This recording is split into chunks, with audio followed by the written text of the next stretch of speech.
আসসালামু আলাইকুম। মাত্র ১০ মিনিটে গ্রাম্য পদ্ধতিতে খেসা পাটিসাপটা তৈরির সবচেয়ে সহজ রেসিপি। আমাদের দেশের খেসা পাটিসাপটার স্বাদটা যেন অতুলনীয়। শীত চলে এসেছে, পাটিসাপটা খাবো না সেটা কি হয়? আর আমার এই রেসিপিটি ফলো করে আপনারা এরকম পারফেক্ট পাটিসাপটা পিঠা তৈরি করতে পারবেন। একটি পিঠাও কিন্তু নষ্ট হবে না। Welcome to my channel and 3 I cook. চ্যানেলে আপনাদের জন্য থাকছে সবচেয়ে সহজ সহজ রেসিপিগুলো। তাহলে চলুন দেখে নিই। খেসা পাটিসাপটা তৈরি করার জন্য প্রথমে একটি বোলের মধ্যে ২ কাপ চালের গুঁড়া নিয়ে নিচ্ছি। আপনারা ভেজা চালের গুঁড়া অথবা শুকনো চালের গুঁড়া যে কোনো চালের গুঁড়াই নিতে পারবেন।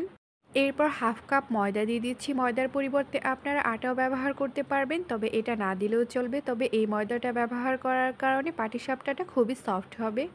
এরপর 1/4 কাপ গুঁড়া দুধ দিয়ে দিচ্ছি। আপনারা গুঁড়া দুধের পরিবর্তে লিকুইড গরুর দুধটা ব্যবহার করতে পারবেন, অথবা গুঁড়া দুধটা ব্যবহার না করলেও চলবে, তবে গুঁড়া দুধটা ব্যবহার করলে খেতে একটু বেশিই ভালো লাগবে। এরপর 1/4 কাপ চিনি দিয়ে দিচ্ছি। আপনারা যদি মিষ্টিটা একটু বেশি খান তাহলে চিনির পরিমাণটা বাড়িয়ে দিতে পারেন। সামান্য পরিমাণ লবণ দিয়ে দিচ্ছি। খুব বেশি লবণ দিতে যাবেন না, এতে করে টেস্টটা নষ্ট হয়ে যেতে পারে। এরপর একটি হুইস্কের সাহায্যে শুকনো উপকরণগুলো খুব ভালো করে মিশিয়ে নেব। আর আপনাদের ঘরে যদি এরকম একটি হুইস্ক না থাকে তাহলে কাঁটা চামচের সাহায্যে খুব ভালো করে মেশাতে পারবেন, অথবা হাত দিয়েও খুব ভালো করে মেশাতে পারবেন। হুইস্কের সাহায্যে শুকনো উপকরণগুলো খুব ভালো করে মেশানো হয়ে গেছে। এরপর নর্মাল টেম্পারেচারে থাকা পানি নিয়ে নিচ্ছি। আমি এখানে কোনো গরম পানি বা কুসুম গরম পানি ব্যবহার করিনি, শুধুমাত্র নর্মাল পানি ব্যবহার করেছি। পানিটা অল্প অল্প করে দিয়ে হুইস্কের সাহায্যে খুব ভালো করে একটা বেটার তৈরি করে নিতে হবে। পানিটা একবারই দিতে যাবে না, অল্প অল্প করে দিয়ে এভাবে করে বেটারটা তৈরি করে নিতে হবে, এতে করে পারফেক্ট একটা বেটার তৈরি হবে। বেটারটা তৈরি করে নেওয়া হয়ে গেছে। এই বেটারটা তৈরি করতে আমার প্রায় পুরো ১ মগের মতো পানি লেগেছে। এখন এই বেটারটা ঢাকনা দিয়ে একটা সাইডে রেখে দেব। পাটিসাপটা পিঠার খেসা তৈরি করার জন্য চুলায় একটি প্যান বসিয়ে দিয়েছি। প্যানের মধ্যে দিয়ে দিয়েছি ১ লিটার লিকুইড গরুর দুধ। এখন এই দুধটাকে খুব ভালো করে জাল করে নিয়ে ঘন করে নিতে হবে। একটু পরপর স্প্যাচুলারের সাহায্যে এভাবে করে নেড়েচেড়ে দিতে হবে, না হলে কিন্তু তলানিতে লেগে যেতে পারে। দুধটাকে খুব ভালো করে ঘন করে জাল করে নেওয়া হয়ে গেছে। অল্প একটু পরিমাণে দুধটা একটি বোলের মধ্যে তুলে রেখেছিলাম। এখন এই দুধের মধ্যে আমি দিয়ে দিচ্ছি ২ টেবিল চামচ চালের গুঁড়া। এখন এই চালের গুঁড়াটাকে দুধের মধ্যে খুব ভালো করে মিশিয়ে নেব। মেশানো হয়ে গেলে এই মিশ্রণটাকে এই দুধের মধ্যে এইভাবে করে ঢেলে দেব। এরপর দিয়ে দিচ্ছি ২ টেবিল চামচ সুজি। আমি এখানে কোনো প্রকার ভাজা সুজি ব্যবহার করিনি, কাঁচা সুজিটাই ব্যবহার করেছি। আপনারা চাইলে সুজিটা স্কিপ করতে পারেন, তবে সুজিটা দিলে একটু খেতে বেশিই ভালো লাগবে। এরপর স্প্যাচুলারের সাহায্যে খুব ভালো করে মিশিয়ে নেব, যাতে করে কোনো দলা বাঁধতে না পারে। স্প্যাচুলারের সাহায্যে খুব ভালো করে মেশানো হয়ে গেছে। এরপর দিয়ে দিচ্ছি ২ টেবিল চামচ চিনি। আমি এখানে গুড় ব্যবহার করব, তাই আমি এখানে অল্প পরিমাণে চিনি দিয়ে দিচ্ছি। আপনারা চাইলে এই খেসাটা চিনি দিয়েও করতে পারবেন, তবে গুড় দিলে একটু বেশি ভালো লাগবে। এরপর স্প্যাচুলারের সাহায্যে চিনিটাকে খুব ভালো করে মিশিয়ে নেব।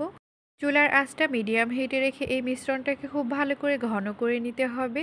স্প্যাচুলারের সাহায্যে অনবরত নাড়তে হবে, না হলে কিন্তু তলানিতে লেগে যেতে পারে। অনবরত নাড়তে নাড়তে একটা পর্যায়ে দেখতে পারবেন যে মিশ্রণটা এরকম ঘন হয়ে এসেছে। ঠিক এই পর্যায়ে দিয়ে দিচ্ছি 1/4 কাপ গুড়। গুড়টা আমি আগে ব্যবহার করিনি, কারণ দুধটা ছানা কেটে যেতে পারে, তাই আমি এখন ব্যবহার করছি। এরপর স্প্যাচুলারের সাহায্যে গুড়টাকে খুব ভালো করে মিশিয়ে নেব। চুলার আঁচটা মিডিয়াম হিটে রেখে এই মিশ্রণটাকে ঘন করে জাল করে নিতে হবে। স্প্যাচুলারের সাহায্যে অনবরত নাড়তে নাড়তে মিশ্রণটা একটা পর্যায়ে দেখতে পারবেন যে এরকম ঘন হয়ে এসেছে। ঠিক এই পর্যায়ে চুলাটা অফ করে দেব। এই মিশ্রণটা ঠান্ডা হয়ে যাওয়ার পর আরও ঘন হয়ে যাবে। পাটিসাপটা পিঠাটা তৈরি করার জন্য চুলায় একটি ফ্রাই প্যান বসিয়ে দিয়েছি। এরপর ব্রাশের সাহায্যে খুব ভালো করে অয়েল ব্রাশ করে নিচ্ছি। খুব বেশি পরিমাণে অয়েল দেওয়া যাবে না, অল্প একটু পরিমাণে অয়েল দিয়ে এভাবে করে ব্রাশ করে নিতে হবে। ফ্রাই প্যানটাকে কিন্তু খুব বেশি গরম করে নেওয়া যাবে না, হালকা গরম করে নিতে হবে। এরপর বেটারটা এভাবে করে প্যানের মধ্যে দিয়ে দেব। এরপর চামচের সাহায্যে এভাবে করে গোল শেপ দিয়ে দেব। আপনারা চাইলে এভাবেও করতে পারবেন, এটা করা অনেক সহজ। চামচের সাহায্যে এইভাবে করে গোল করে নেব। গোল করে নেওয়ার পর চুলার আঁচটা লো টু মিডিয়াম হিটে রেখে এই পিঠাটাকে তৈরি করে নিতে হবে। চুলার আঁচটা কিন্তু একদমই মিডিয়াম হিটে দেওয়া যাবে না, তাহলে কিন্তু একদমই কালার আসবে না। এরপর এই যে খেসা আমরা তৈরি করে রেখেছিলাম, সেই খেসাটা চামচের সাহায্যে এইভাবে করে দিয়ে দেব। এরপর হাতার সাহায্যে এইভাবে করে পাটিসাপটা পিঠাটাকে ফোল্ড করে নেব। পাটিসাপটা পিঠাটাকে ফোল্ড করে নেওয়া হয়ে গেলে এরপর এপাশ ওপাশ করে ভেজে নেব। এরপর তুলে নিচ্ছি প্লেটের মধ্যে।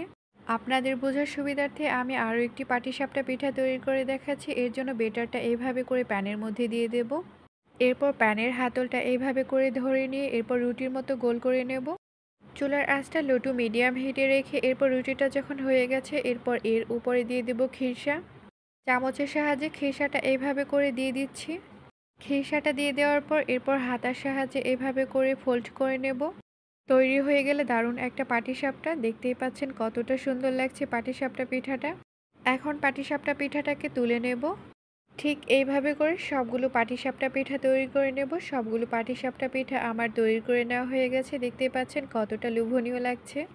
আর হ্যাঁ, যদি আমার এই পাটিসাপটা পিঠা তৈরির রেসিপিটি আপনাদের ভালো লাগে তাহলে অবশ্যই লাইক, কমেন্ট এবং শেয়ার করবেন। ইউটিউব থেকে দেখে থাকলে সাবস্ক্রাইব করবেন। আর ফেসবুক পেজ থেকে দেখে থাকলে ফলো করবেন। আর আমার এই ভিডিওটি দেখার জন্য আপনাদের সবাইকে অনেক অনেক ধন্যবাদ। আল্লাহ হাফেজ।